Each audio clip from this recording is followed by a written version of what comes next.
back to Carrying Wayward, a supernatural podcast for fans who aren't ready to let go and newcomers to the series who are ready to jump in. I'm Marie Vigourou. And I'm Drew Schulman. In this episode, we're diving into Supernatural Season 5, Episode 15, Dead Men Don't Wear Plaid. Let's get this show back on the road.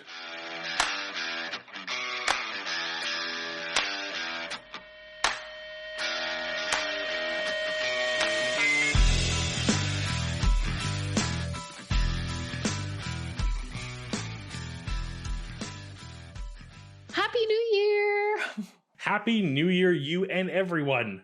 I honestly cannot believe that it is 2023 already. Where has 2022 gone? I am making no promises, no assumptions about this year. I am done with that game. Only thing I can say is this show's continuing and we're going to have fun. Let's start our year without denial.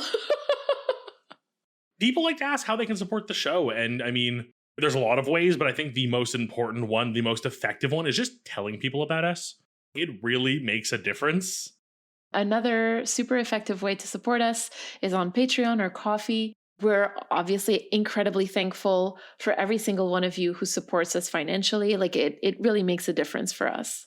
You can also leave a rating on Spotify. Spotify does ratings now, so you can leave us a 5-star rating, and that just helps get the word out about the show to other people as well, and is just so huge. Now, here's the thing.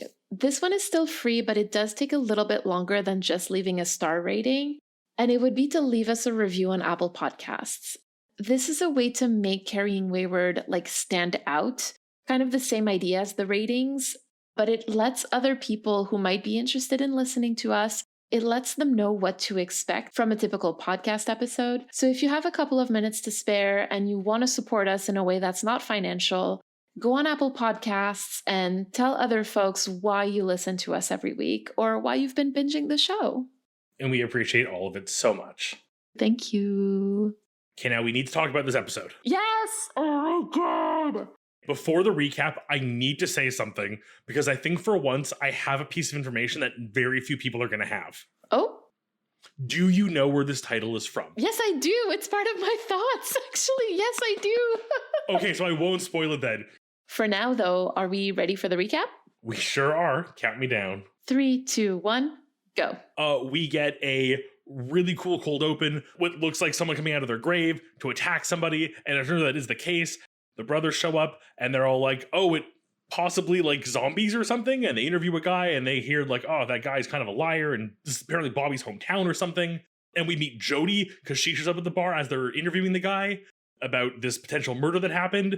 And I was very shocked. I didn't expect me to meet Jody yet. I want to talk about her more later. We'll do that. But then it turns out, people are rising from the grave and being totally normal and fine, including Jody's son and Bobby's wife, who is just like, hey, I'm here. I don't sleep anymore. Let me make infinity pies. Of course, this goes without saying, it goes wrong. They do go full zombie mode. Bobby's wife is left with a message from Death for Bobby. Unfortunately, they'd have to go on a killing spree to get rid of all the zombies. And we kind of get a new ally in Jody, I guess, going forward, and a really sad ending for Bobby time. Yeah, this episode is a lot. We'll talk about it later, but oh, Bobby. If we move into the long game, we meet Jody. We do, and she is going to be a recurring character all the way up to season 15. You're telling me a female character is going to live more than a season or two? Yeah, I know. Isn't that shocking? Legitimately. Honestly, if you would have sat me down now and said, okay, so we have, first of all, surprised Jody. I had no idea we were getting her already. She's one of those names I've heard, could not have put a face to the name, could not tell you anything about her other than I think I knew she was a sheriff or police officer, really. But had you said, how long do you think she'll last? I would have been oh, maybe till the end of the season, maybe next season. 2 seasons is the max I give any new character they introduce besides Cass. It's interesting because in her next episode, her hair is really quite different. And at first I didn't realize that it was her.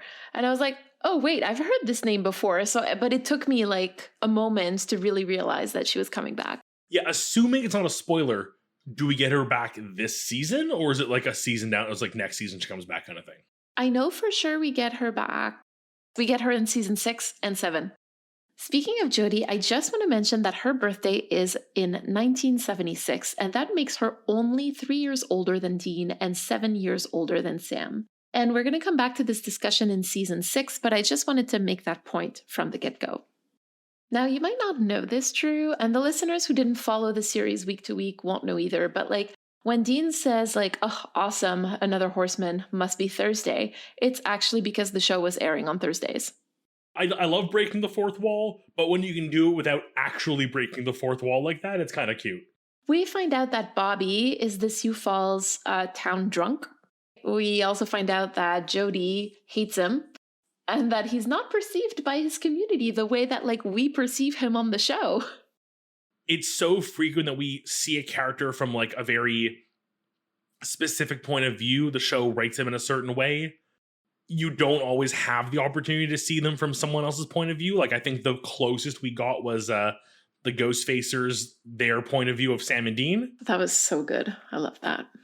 I feel like they are incredibly biased because of their existing relationship, but it does kind of give you a chance to see how other people within the universe react to these people. Given what we know about Bobby, given his past and kind of the idea of hunters who are kind of semi-retired or retired, being the town drunk isn't the weirdest thing to hear. The way that we see him, he's part of this hero squad that saves the world all the time. And so we can more easily forgive his vices, let's put it that way. Whereas for the town in which he lives, all they see is the drunk. They don't know about his work, how essential he's been at saving the world. And so it's much harder for them to not think of him as the town drunk. We get to meet Karen, Bobby's wife.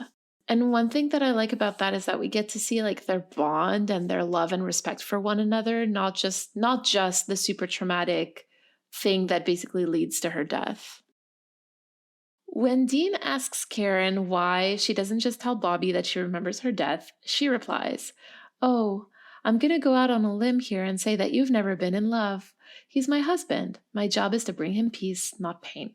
There's a lot to unpack here because I fundamentally disagree with the fact that it's a wife's job to bring her husband peace and vice versa, honestly. And just in general, it's not your job to bring your partner peace.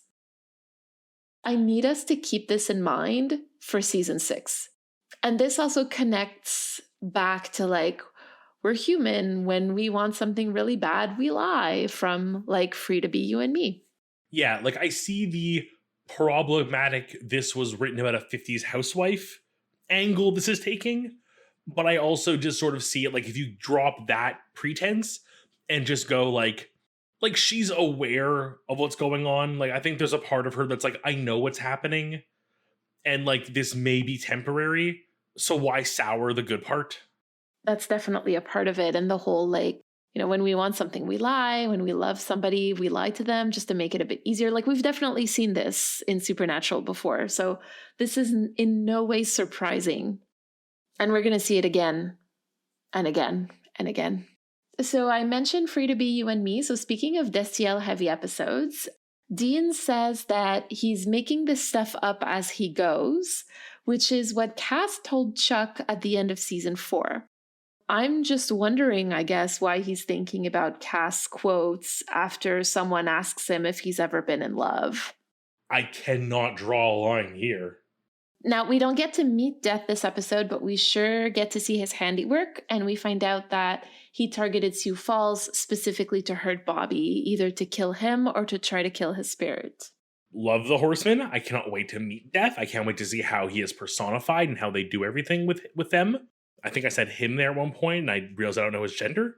Their gender. Its gender. Supernatural being supernatural, it's going to be a man. A white man. A white man! After the first 2 Horsemen, I'm assuming all 4 are men and white. This already is just such good, character building for Death that they aren't just a, ooh, I'm gonna kill ya. They're how can I screw with everyone? We'll get to meet Death, and I'm just very excited for that moment where you get to meet them. Speaking of meeting people, shall we head to story time? Let's go on ahead. Today, our theme is denial. So denial comes from the Latin denegare, which means a refusal to accept or acknowledge.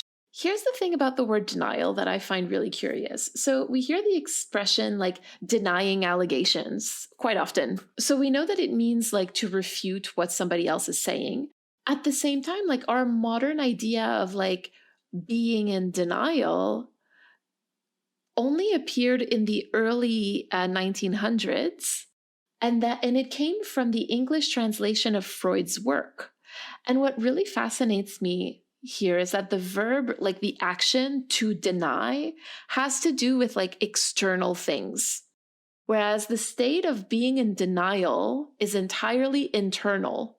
And like, of course, like you can actively deny yourself things, but again, I feel like there's an external component there, being like the things. Something that I'd like for us to keep an eye out for this episode is like the internal and external components of denial for our characters. Also, such a recent word.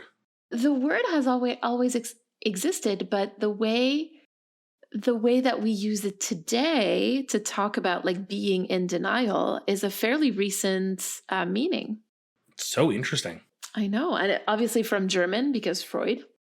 Yes, of course. But yeah, that was something that didn't exist before in English, and that was translated specifically to explain his work. And although I know that he's like incredibly out of fashion today, you know, a lot of the stuff that exists in pop culture refers to some of his theories when it comes to psychology. Again, pop psychology, and so I think that like just being aware of that, like. He shaped our language, for crying out loud, right? So like there you go.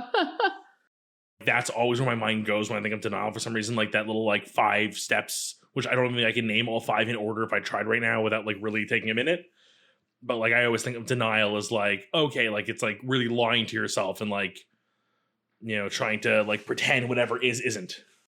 It's the Kubler-Ross stages of grief. One thing that I will mention is that those steps are actually for accepting one's own death, but they're not about grieving loss of somebody else. Yes, yes, you are correct. Do you want to get us started with the brothers? I feel like it's worth saying we're going to kind of break this episode down a bit differently than we have in the past because this episode's main character feels to be like Bobby more than anybody else. But I feel like we need to talk about Jody as well. And I think it's fair to talk about Sam and Dean because they've both had to deal with denial for sure. But this week, it's more the reverse. It's them dealing with someone else's denial more so. You know, so Sam clearly has dealt with denial himself, and we're seeing that this season more and more, looking back on his reliance on demon blood for power and kind of the denial of like, I'm doing these terrible things that I know are wrong, but it's for the greater good hero complex. And then we've also seen Dean deal with it the season before when he literally had a ticking clock hanging over his bloody head, counting down to his literal death. And he was just like, I'm fine. Let's have a burger. Here's a quick, easy job. Let's be friends. Like, not like just denial of the fact that, like, literally there's a date on the calendar that is your end. You have an expiry date and not the kind you can just ignore and go a few extra days. This is not yogurt, essentially. They've both been faced with things that everyone else like clearly understood there was an issue, but had to watch them deny it and pretend like it wasn't happening. Is it just me to feel like it's really hypocritical of the two of them to be so like, Bobby, it's clearly a zombie. You gotta kill her. There's no other way. Like, let's not even like discuss this, have a conversation, do any research, see what's happening. Like, just point blank before they even know it's related to death. They're just like, oh, better kill all these potential innocent people because that's how we do this. And like literally set off in a secret kill mission. Like, I don't know. Like this is, I think, like, and like the worst part is like, as much as it bugs me, they were right. But like, this is jumping to conclusions. This is not giving people room to like, you know, emotionally like understand what's happening. Like, it'd be one thing if they were actively killing people, which is what we eventually get to, and that is a problem. But like up to that point, research, study, Sam be Sam, stop being Dean. I really like that here you're sort of calling us to show empathy towards someone who's in denial. And I think that that's really important because sometimes, like, just by the nature of being external to a situation, like our own perspective on it and our understanding of it is going to be different from that of someone who's in the middle of it. And like trying to force the person to see things the way you do, even though you're objectively right about it, and I'm talking about you, righteous man Dean Winchester, like it just might not be super helpful. No, and I agree. And I think, funny enough, as much as I kind of made jokes about it in the long game segment, looking back on the idea of looking at someone from an external point of view, we talk about how the town views Bobby externally, not understanding what he's had to go through. Like the more realistic view of he's the town drunk, but really he's been drinking to cope with the loss of his wife, dealing with demons, just the day-to-day shit he puts up with that they don't know about. Like, we excuse that level of drinking in him, especially we don't see it on screen that often. Like, it's implied that he drinks. Like, that's all he keeps in the house is beer. Like, have you ever seen the man hold a glass of water that wasn't holy water? No, it's usually not water. It's usually scotch, holy scotch. Holy scotch. Can you? I guess you can make holy scotch. Yeah, it is mostly water.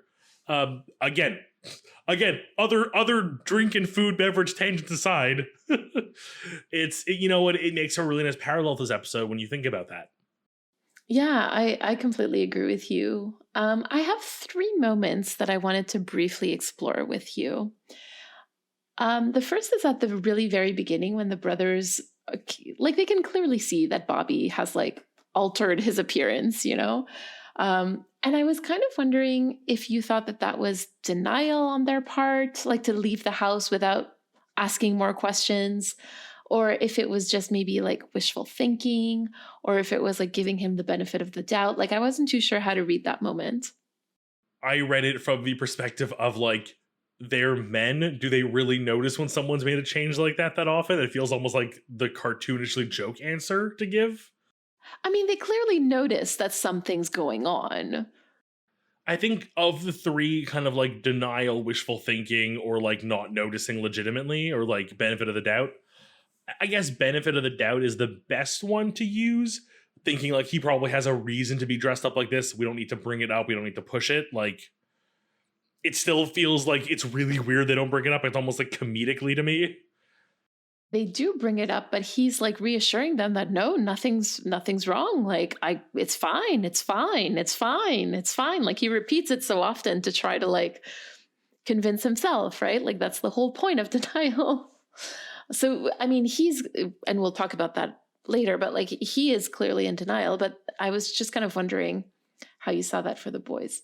For the second one, at the very end, like when Dean says that he doesn't know squat from Shinola about love, I think that's denial because he knows more about love than that.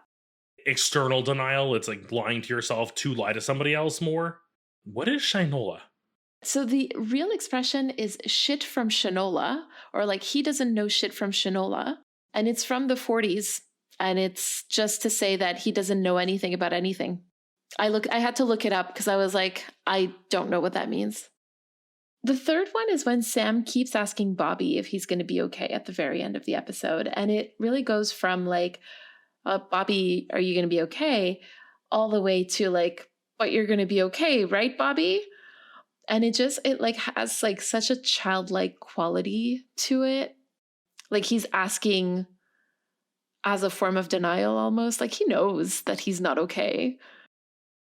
This feels like the denial in the steps of grief, of eventual acceptance, is like the, I know you're not okay. I know this is like traumatic beyond anything I could imagine putting you through. Like, even if you are going to come out the other side being okay, it's going to take you like a while to cope with all this and get through it and find yourself again. I'm just asking because I need to hear you comfort me, because I'm the one like who needs some level of comfort now to know that I can walk away from you and you're going to be okay. Well, that's like, if you want to stay with the steps of grief, like That's a step into bargaining. Which is why I think it fits so well in there, yeah. Are we ready to talk about Bobby? Okay, I'll be honest. I was writing my notes and I was like, I can't think of a character who needs more of a break than Bobby. And then I'm like, oh, right, Dean did go to hell for years. Like, Dean got brought back. You know, Dean is being told he's like a holy figure and needs to be like raised on a pedestal. Yes, ultimately to be used by Michael. He doesn't want to do that, but like he must be protected by the angels and he's a chosen one. Like, I don't think it balances out the whole, you know, evil thing and like being in hell for and being tortured. But like there's something about Bobby that just like I need him to get a break. Like I really the denial in this episode is so strong in him, but it really feels like he deserved this small bit of happiness. It's like, again, to go back to like the bargaining almost of this, of like, I'm going to be in denial for now until I can't be anymore because I need this. I deserve this. And that is so heartbreaking to me. The idea that he's in denial, but kind of knows he's in denial, like admitting to himself he knows he's lying. And I will be so beyond honest. In this episode, there is a moment that legitimately had me clutching the side of my chair, like in anticipation. And it's when Dean is sneaking in to go kill Karen, and the gunshot goes off. I was waiting for the second shot. I honestly remember the first time that I watched it and I heard the shot and I wondered. Like for like the way they shot it too, the way they had Dean like rush in to go see what happened, like I really expected this to be Bobby's out for the series. And the fact that he didn't, the fact that he was able to like, yes, he is beyond hurt from this. Like you see it clearly. But the fact that he was able to physically do what he did and keep going when we know he's already been that close to taking his own life before is just like I know you can't spoil me, but like tell me he gets some kind of happiness soon. Something, anything. Tell me he gets a dog. Tell me like a Girl Scout comes by and gives him a free box of fucking cookies. You do remember that like the demons killed his dog at the beginning of like at the end of season 3, right? Or season 2, I can't remember. Season 1? Anyway, somewhere around there. He can get a puppy. He's in a wheelchair, service dog. It's okay, just move on, it's fine. I think that like, you know, I agree with you, like the way that that scene is done, like the way that Dean reacts to it, because like Dean has already seen like his father, like the death of his mother resulting in the death of his father. And so like he's kind of unsure what's going to happen with Bobby in this particular moment, because like in his experience, it doesn't usually end up well. You know, I didn't even think of making that comparison, like seeing how Bobby is so clearly filled in that father role for them and how John Bad Dad was very much made worse dad, or really became bad dad due to the loss of Mary, that having, you know, to confront even some facsimile of this in Bobby and Karen, yeah, understand why Dean was as freaked out as we as a viewer were. You know, you've talked about it really well, but like Bobby really embodies denial in this episode. Like he's lying to Sam and Dean. He's telling them that everything is okay, nothing's wrong. He's also lying to himself by telling himself that everything's okay, everything's fine, and like he's got this. He's pretending that not pretending, but like he's trying to convince himself that like he's thoroughly investigated the whole situation and like he knows everything's fine. And I think that that really touches upon like a really defining feature of denial, or at least like the state of being in denial, which is telling yourself that you are in complete control of the situation. It's like, you know, like I got this until like the very point where like you very suddenly realize and sometimes like violently recognize that you just really don't got this. And I also want to talk about like when Bobby pulls his gun on the boys, because I did not like that. Bobby fucked up here in my eyes, because this has really strong John vibes. And you see it in Dean's face in the way that like he's looking at him. He's looking at him the way that he used to look at John in season 1. So yeah, anyway, it just sort of brings me to reflect on how denial brings us to do things that we would never usually do. And you've mentioned it already, but like I'm thinking particularly of season 4 Sam as like a perfect example for that. And that's when like having empathy for the person in denial becomes like really, really important to like preserve or even rebuild a relationship that's been threatened or hurt by denial. Bobby did really seriously pull a no-no move here. Yeah, of course. And like, again, I think just the anger in not being given a chance, like, again, like you said, like, you think you're in control, you think you're so right. Literally, the opposition here is saying, like, no, you need to kill your wife who you've been mourning for years, who you feel responsible for because you killed her in the first place.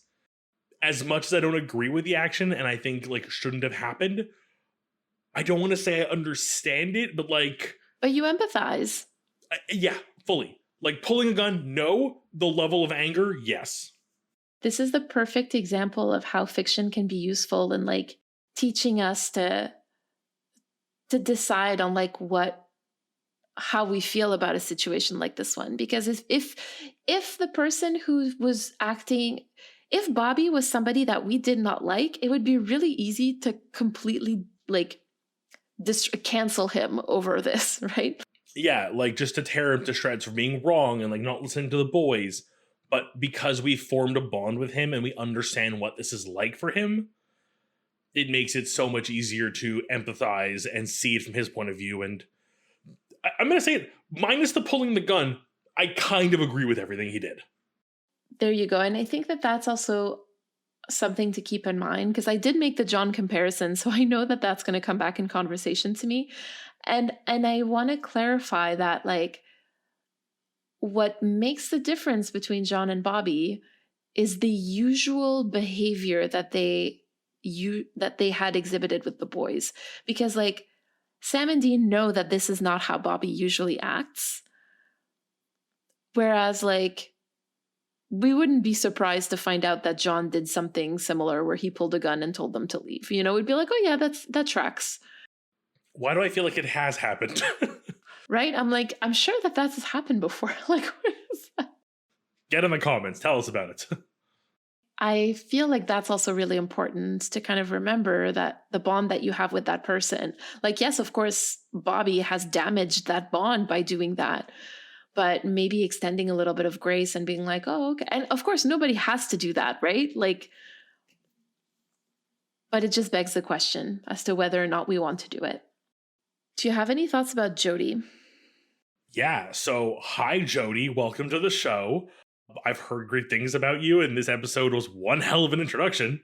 I mean, very supernatural of them to, you know, introduce a character, make them do something terribly traumatic, and face the supernatural in a way that really ruins them. So, yeah. Like, clearly she's in denial about the whole existence of the supernatural. I mean, she literally confronts a dead man walking out of a house and just straight up arrests him. She's such a badass. Like, such a badass. And I feel like it's a level of denial that's, like, almost written kind of jokingly. I love her so much. Very excited to hear we're getting more of her, and a little bummed that it'll take us a while before we get her, like, more regularly. But I feel like her denial here is not the kind of denial where it's like I refuse to believe the supernatural exists. Her denial is more in that, like, she needs everything to be logical and factual.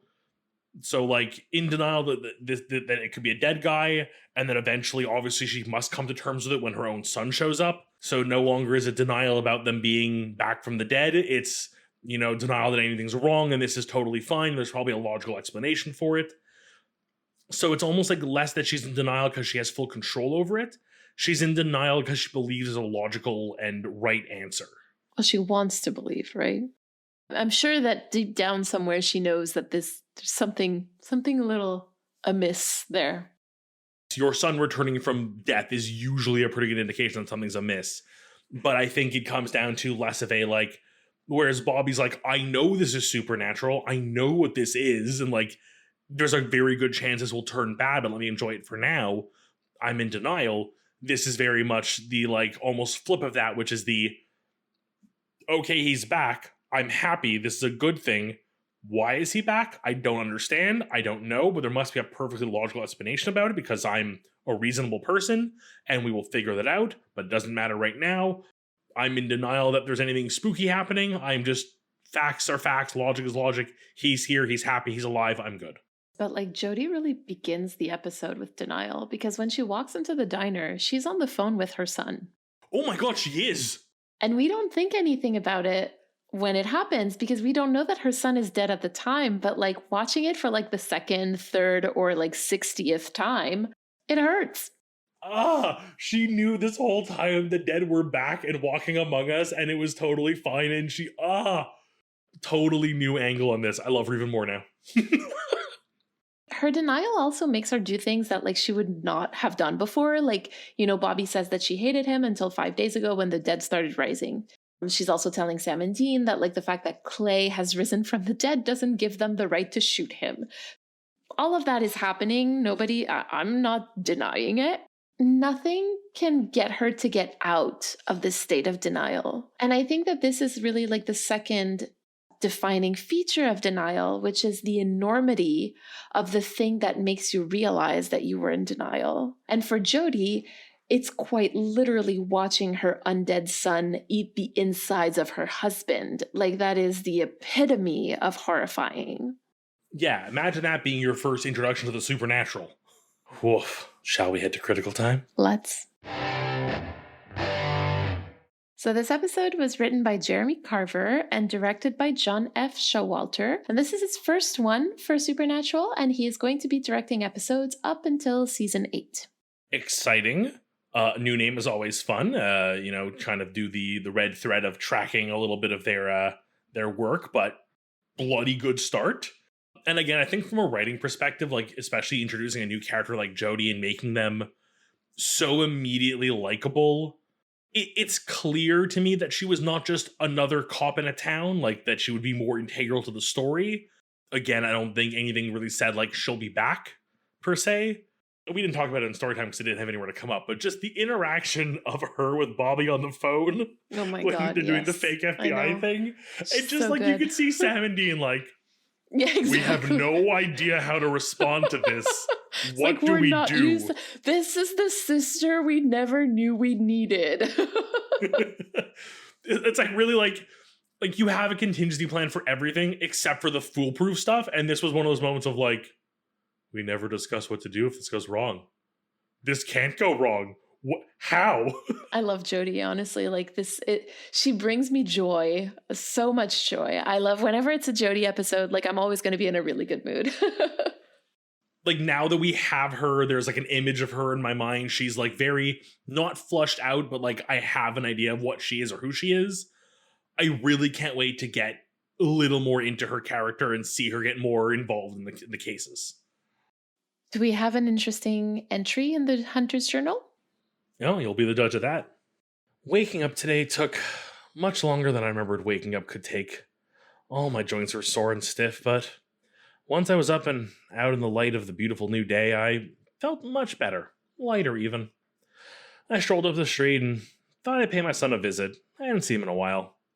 Rang the doorbell and heard the dog barking. A voice yelled about being just a minute while I could hear the dog being moved away from the door. And my son answered the door and he was as surprised to see me. It took him a moment, but he gave me a big hug and invited me in. I hadn't seen the new place yet, so it was kind of exciting. Tons of old family photos up on the mantle and some family heirlooms displayed with care. It felt nice. I commented on my old rifle above the fireplace, and we went back and forth swapping old hunting stories about the creatures we stopped and the other hunters we met in our travels. I got emotional, but I just couldn't bring myself to cry. It was always that way. My son, however, got all emotionaled up, and when I said it was time to go, he begged me to stay a bit longer, but I knew deep down it was time. He waved goodbye and stood by the door, watching me walk away. It felt like a much shorter stroll back to the graveyard this time. Walked into my open grave. I felt bad for whoever would be stuck having to bury me in the morning, but it's a small price to pay to see my boy all grown up and still making his papa proud. Aww. Never knew that zombies could be so endearing. Well, that's what this episode did. It made these characters, it gave them a second chance. And like, especially with Karen, when like you could tell she knew this wasn't for the long run. This was like, when she's there, like, she's like, I don't sleep anymore. I'm just baking pies. Like, she's literally like stress baking because she knows her time is limited and something's wrong. Like, but it's still like, even if you know the time is limited, you can do something nice with it. So you have some thoughts this week I need to hear about. So I guess today I kind of want to write a bit of a love letter to Jeremy Carver, and it feels really weird doing that for someone else than like John Sheehan or Bette Edlund. But here we are. So the title Dead Men Don't Wear Plaid is from a 1982 movie with the same title. Now, full disclosure, I haven't seen that movie, so I'm going to have to read to you the Wikipedia description. The movie is described both as a parody of and an homage to film noir and the pulp detective films of the 1940s. It's also described as like a collage movie, meaning that it includes clips from a bunch of different sources. And in this case, like, I think it's 19 movies from the 40s. So knowing that about the title of this episode, I sort of want to turn our attention to the way that the zombie trope is used in this episode. As you know, I'm not someone who enjoys horror, but I have watched a ridiculous amount of zombie movies in my day. And you can tell in this episode that they're borrowing lore and representations from like those Romero movies and video games and from more modern zombie movies. So I just want to say like how much I enjoyed this episode that is both a parody and an homage to zombies and zombie media history. I love this. I think that's super adorable. And like, it's true because it really does kind of like play. It's one of those great moments of like taking a trope and flipping it. Like they really have like, oh no, the dead are back. And oh, they're just kind of being normal and everyone's kind of just cool with it. And even at the end, when we get the more traditional zombie, and I say traditional because which is weird because I think of traditional Romero zombies as being slow, shambling husks and not what we see here, which is more of the 28 days later. I love that's the example of running zombie everyone uses. But because it was a shift. It was a shift in the lore and the way that, sorry, I get really passionate about this, but like it was truly a shift in the way that zombies, and there was a huge discussion at the time about whether or not zombies should be slow or fast, because like the whole point of the Romero movies and the zombie trope at the time was specifically that they were slow and that it was the creeping, the fact that they were moving very, very slowly and creeping up towards you and you can't do anything about it is basically to represent like the deterioration of American society and quote unquote traditional values, and that there was nothing that people could do against that change. So the fact that zombies were running in 28 Days Later was like a big shift in like how people thought of zombies. No, I agree. And I think we could definitely do a zombie-sode, I think, at some point. I think that is a mini-sode we're putting on the books officially because I have a lot of thoughts about why that shift happened or like what caused that shift and why zombies changed as a metaphor in what ways, and I think it's very interesting. But I want to offer a counterpoint to your thoughts. At the top of the episode, I made a big spiel about how I thought I knew where the title came from, not knowing that it was directly a title of a film, which I think kind of gives yours a little more credence. And mine just seems really silly, but I have to share it. There is a book series that I read as a child called The Bailey School Kids, and the entire initial run of the series were all titled insert creature here doesn't do insert action here. So to read a few examples, because I love these, are Bigfoot doesn't square dance, Hercules doesn't pull teeth, giants don't go snowboarding. My favorite one I have to say though is ninjas don't bake pumpkin pie, and also Dracula doesn't do rock and roll, which I would argue in that one personally. There's 50 of these titles. They are all equally as ridiculous and hilarious. They include everything from gremlins don't chew bubblegum to skeletons don't play tubas. And like the entire idea was, here is a thing that is perceived to be a creature. Like the entire point of the book was like, oh, we think this person's a Dracula. And then they never really, like, the whole point of the book, they never reveal whether or not it is. It's just the kid's perception of this otherwise innocuous person doing this otherwise innocuous thing. But, like, they point out little things that make them, as kids, believe that it might be this thing. So I kind of saw it as like, oh, like, at the beginning, we don't really know if they are zombies. So it kind of fit that trope a little bit, which is, like, weird that it works for both of them. I was like, yeah, I mean, sure. I really like that because it does seem like some kind of Mad Libs game, right? Like, Dead Men Don't Wear Plaid is kind of funny. And also any excuse to read titles such as, I'm sorry, Elves Don't Wear Hard Hats. I love that. And the only one that I have a real problem with, which is Wizards Don't Need graduation robes. And I'm like, wizards still graduate, like, from wizarding school. What is this bullshit? So they would need special robes to graduate? They wouldn't just wear their regular robes? Yeah, I guess, but, like, they still have to wear a robe during graduation, whether it be their wizarding robes or their graduation robes. Like, do they, like, full on go, like, formal tuxedos for graduation wizards? Maybe that to them is the most different thing. I don't know. Okay, now we need a wizard lore episode. Let's have a listen to what the community has to say. Let's go do that. This week we have a message from Julia. Before we listen to it, we want to remind you to send us a 3-minute voicemail to respond to anything we discussed today. You can use the recording app on your phone and just email us the recording at carryingwayward@gmail.com. We also want to remind you that Mary and I will be answering the question, why is it so hard for the brothers to wrap their heads around the fact that Clay died and came back to life when they've both died and come back? For our Roadhouse patrons and coffee supporters on our Impala Talk. Okay, this is, I think, take 20 of me trying to record this voice message. I want to start this by saying that I love your podcast. It is literally the only podcast that I am able to listen to without getting completely sidetracked and or bored by it, honestly. I like your podcast a lot, and I listen to it very, very gladly while I'm actually rewatching Supernatural, so it's always an episode of Supernatural and then an episode of your podcast, so it's really fun. This voicemail is about season 1, episode 18, the Striga, which I remember that on the podcast you had a trauma expert on record with you. But I just want to say that while I do agree that John suffers from intergenerational trauma, and that is definitely a part of why he treats his kids the way he does, I do still think he loves them, but we know that in this fandom that nobody likes John. And I wanted to say this because you did not touch on it, and obviously I did not expect you to.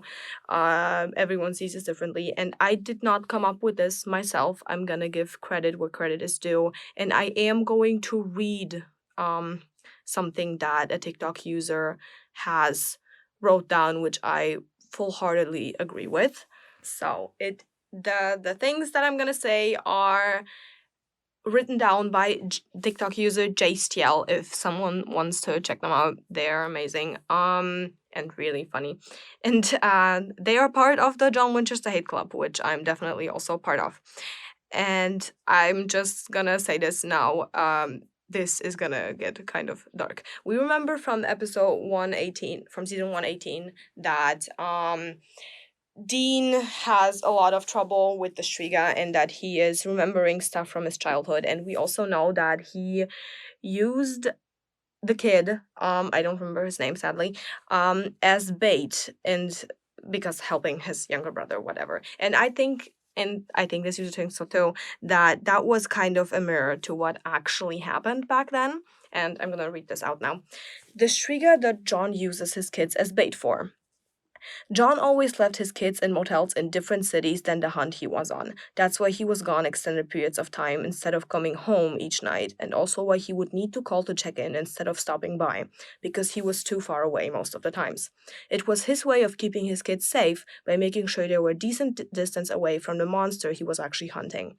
However, in this episode, we find out that not only did he put the boys in a motel in the center of the same city as the monster he's hunting, and directly in its hunting area, he also knew the monster was going after young children. Even though the motel was in the same city as the monster, he still didn't come home for almost a week.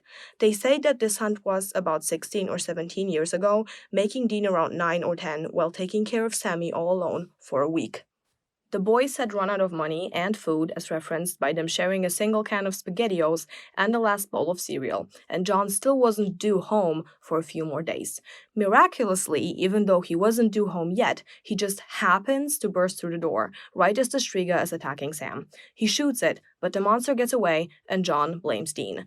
I remember that on the podcast you said that he doesn't really blame Dean. It was more of a fear response of a father and a worry response. I do agree with that, but the rest still stands. And if you put it all together, it just means John put the boys in a motel in the center of the Striga's hunting zone, fully knowing it goes after unattended kids. He was in the same city, yet didn't come home or check in with them throughout the week that we know of. He happened to come bursting through the door right as Sam is being attacked, fully armed and ready for a fight. But neither Sam nor Dean had screamed or fired a gun to indicate any sign of trouble. So how did John know the monster was there and ready to shoot, unless he had been watching and waiting for that exact moment so he could strike? So not only did he use his kids as bait, he also watched them struggle hungry for at least a day or two. And I know that this is definitely up for imagination. Like nobody has to agree with this. I just think that this is a very nuanced take on this because, well, as everyone knows, we don't really like John, and I do fully think that this is something he would do. Not because he doesn't love his kids. We all, I think, know that John loves his kids. He is just very unperfect at parenting. So yeah, I would leave it at this. I hope you continue with your podcast until season 15 so that I will actually finally finish the show because I never did. I always stop before season 15. I can't do it to myself, but I will at some point. I'm gonna have fun listening to the rest of your podcasts. I hope you won't stop in the middle. Oh, wow. Just very, very wow. Julia, thank you. That was a lovely voicemail. I was like really worried. I think whenever there's a John theory coming up, I'm always like, ooh, where is this gonna go? How are we gonna, like, is this gonna make me like John or make me feel like, ooh, like John deserves a little credit where credit's due? Or is he like, and like even partway through this theory, I was like, okay, yeah, you know what? I kind of see what you mean that he like always puts them first, and here he had to use them as bait. So like, but he was like right there ready to watch them. Like he knew what he was doing. But then, yeah, he also just let them like nearly starve. Like you could I'm sorry. Like I could sit here and make excuses, but like bullshit. That is just like still part of the Hate John Winchester Club, and I'm glad you are too. And thanks for being a part of it. But also just thanks for getting on with the show with us. And I really, my wife does that too at a lot of shows. She watches and then listens to a podcast and does like one episode a week with the show. Not this show. She can't do it. I've tried to get her to. One day I'll convince her.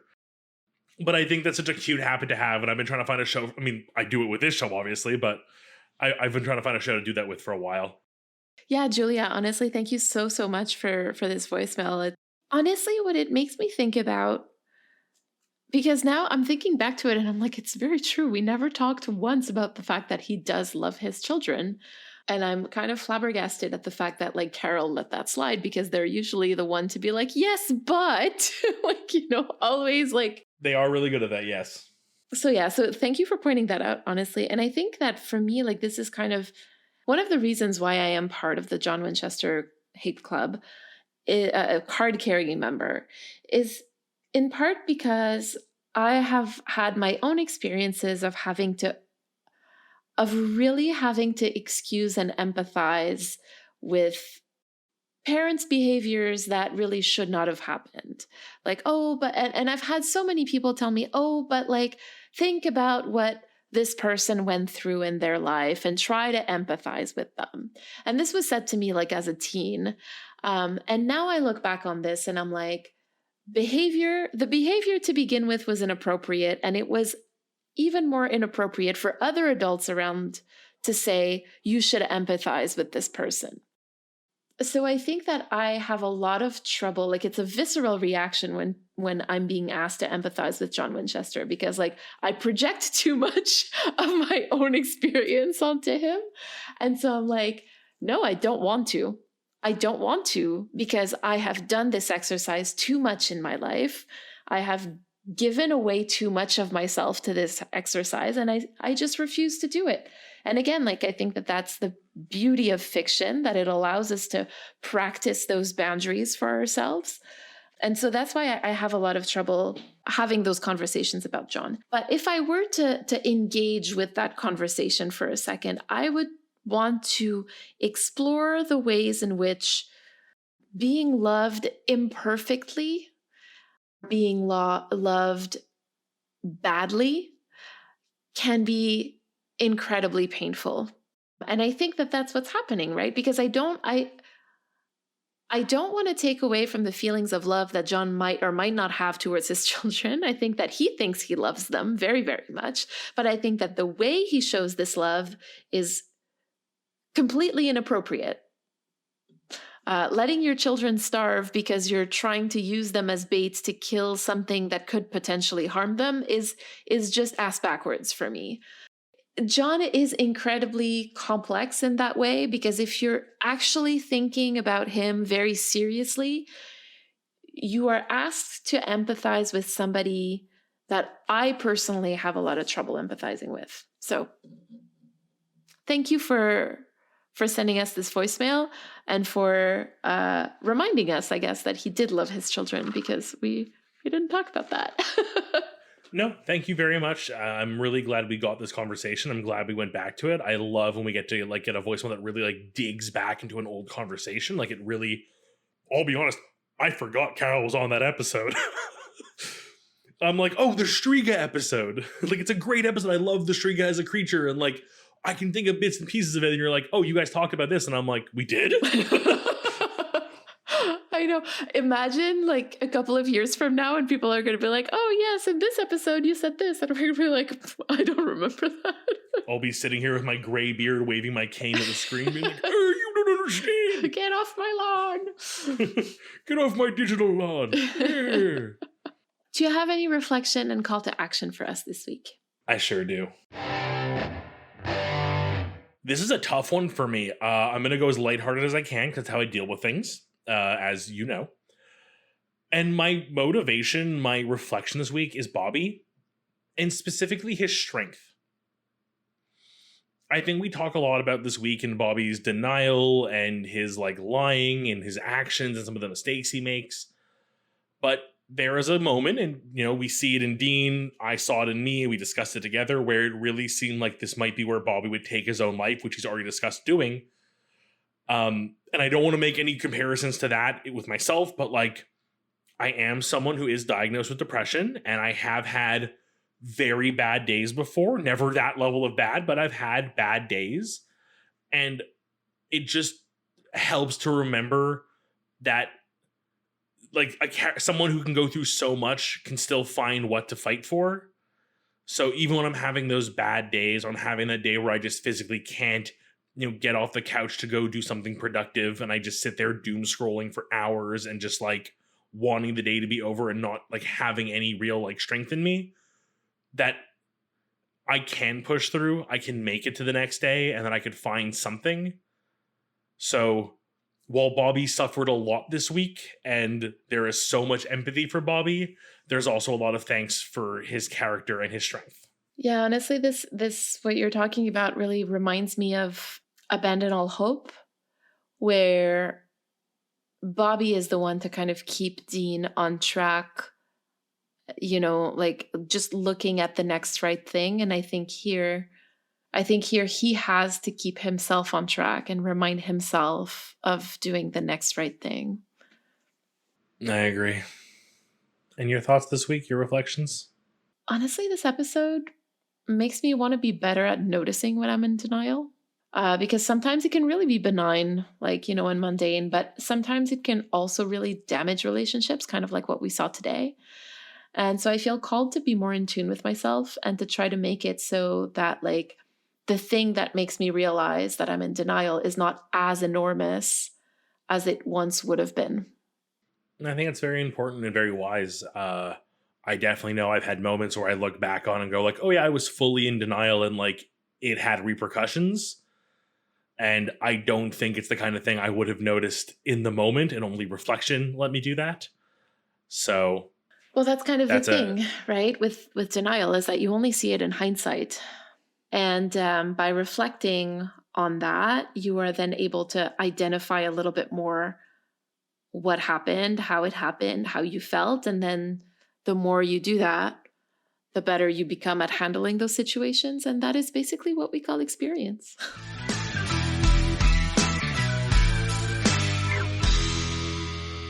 You've been listening to Carrying Wayward, a supernatural podcast produced by Rochelle Castellano, hosted by Meri Vigouroux, and myself, Drew Schulman.